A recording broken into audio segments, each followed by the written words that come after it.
Hi folks, welcome to another Fireside chat.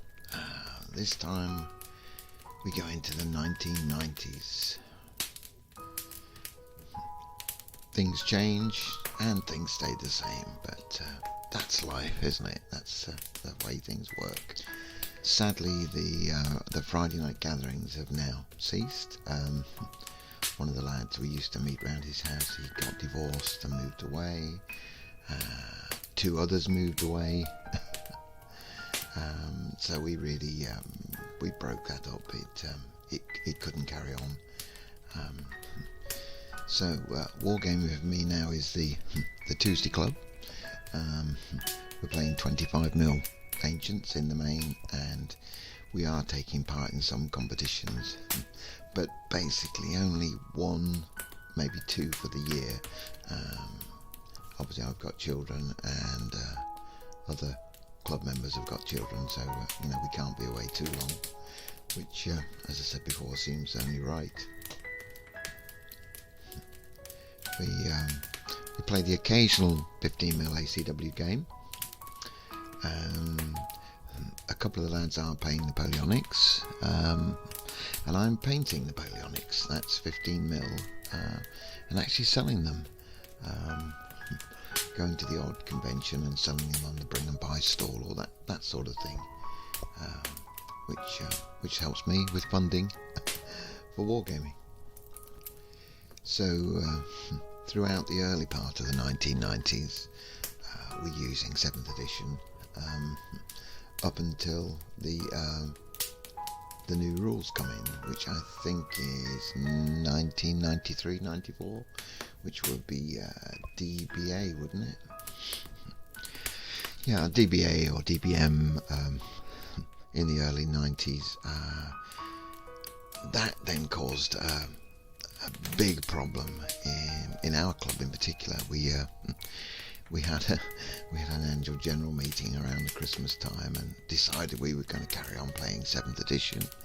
We come back after Christmas, and although we voted to play 7th edition, they wanted to start playing DBA or DBM, whatever it was, and that just broke it for a lot of us. We did have some large weekend games. I put on Sharpsburg or Antietam, so we must have had a fair amount of ACW. That was a great all-day game.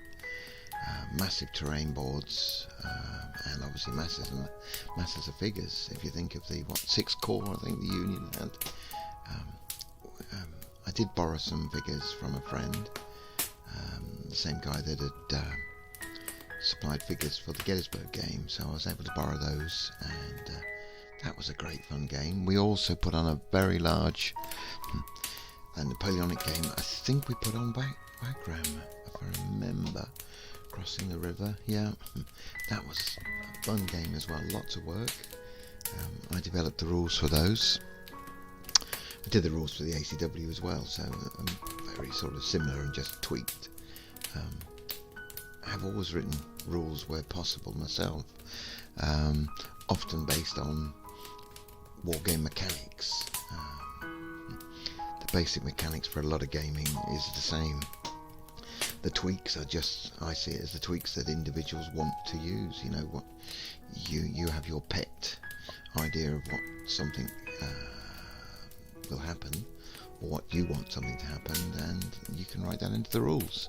But the mechanics don't really change, whether it's a caveman or someone in the Afghan hills, I suppose. As to me, personal wise, with figures, I wasn't buying a lot of figures. Obviously a young family or a growing family, that's expensive, as many of you will know, so figure buying wasn't a big priority. And we had now, by the mid-90s, we had stopped going to conventions, because obviously they weren't playing 7th edition. I think they were playing DBA or DBM or whatever, and our club didn't want to do that, so the club had separated, and the 25mm 7th edition guys would meet on a different night, and there was a good half a dozen of us, I suppose, would turn up for a few years we did that. Figures late into the 1990s. Now, this is when Foundry were in Guernsey. Yeah, if I recall, Wargame's Foundry were Guernsey Foundry from about 1990 to 2000, according to their website. And for some reason, I had got into or liked the look of the 40mm ACW. I think I'd gone to a convention and watched somebody using 54mm and was really impressed with these larger figures. Don't know why, it's just something about it. I'd been to Newark or Devisers, and somebody put on an English Civil War game, I think at Newark, using 54mm figures with large buildings, scenery, and that impressed me. The scenery side always has. And at Devisers, somebody had put on a large sort of desert game, which will have been British against the Mardis, that sort of thing. And somehow the 40mm ACW from Foundry, or Guernsey Foundry as they're called, interests me. So we're getting towards the end of the 90s or late 90s.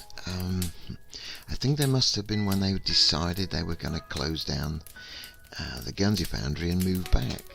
Now, they were offering some fantastic deals on 40mm, very, very cheap, and that interests me, of course. So obviously I had to, well, I didn't have to, but I wanted to sell on my 15mm ACW, which is quite a large collection. I hadn't used it for several years. We weren't playing 15mm now since the club had separated, so I sold off my 15mm ACW and used a good proportion of that money to reinvest into 40mm from Foundry, Guernsey Foundry at the time. I say very cheap prices. There was a guy called Neville, I think was the guy sorting it all out, whoever Neville was, at Guernsey, but I got some really cheap prices compared to how much they cost today. I think it's like £5 a figure today, and I was paying like 50p a figure. I know it's 20 years ago gone, but yeah, I think the cavalry about £1.50, artillery were about £1.50, those sorts of prices. And I spent a lot of money, many hundreds of pounds, buying in an ACW army in 40mm scale. Total madness. My reasoning was quite straightforward.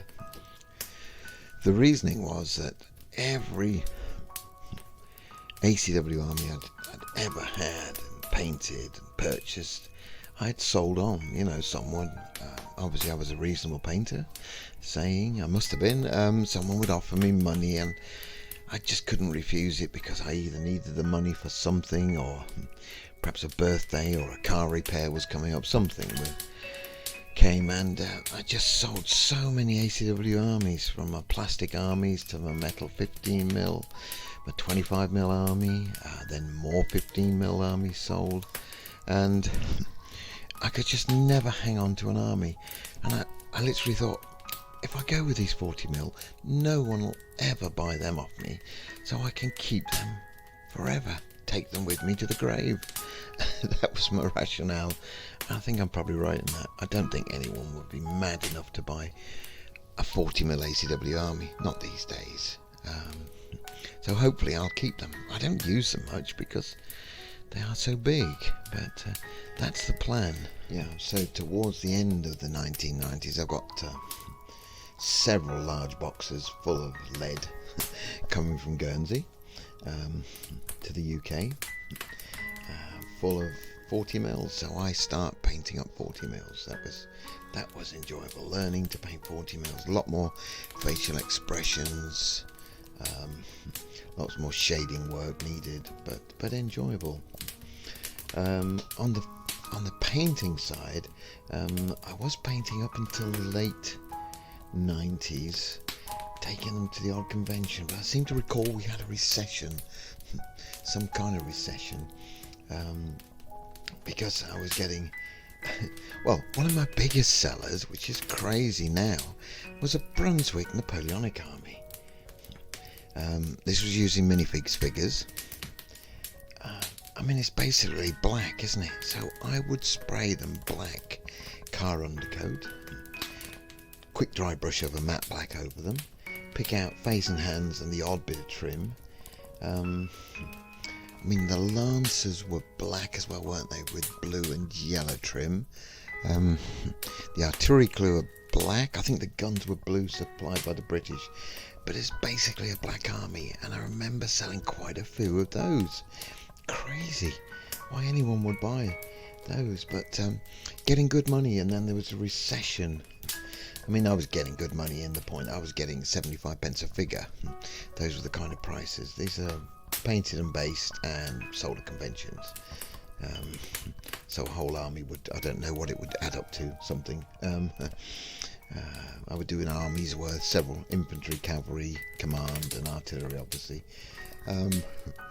Yeah, and after the recession, because obviously Blair had come to power, hadn't he, in 97, we have had a recession.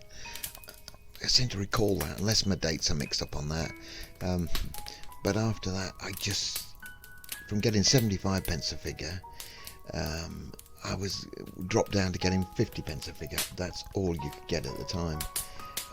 So I sort of stopped doing the figures. It wasn't worth driving to a show, only being able to get 50 pence a figure. It wasn't enough to make any money and cover the costs and blah blah blah. But anyway, yeah, so I stopped doing that.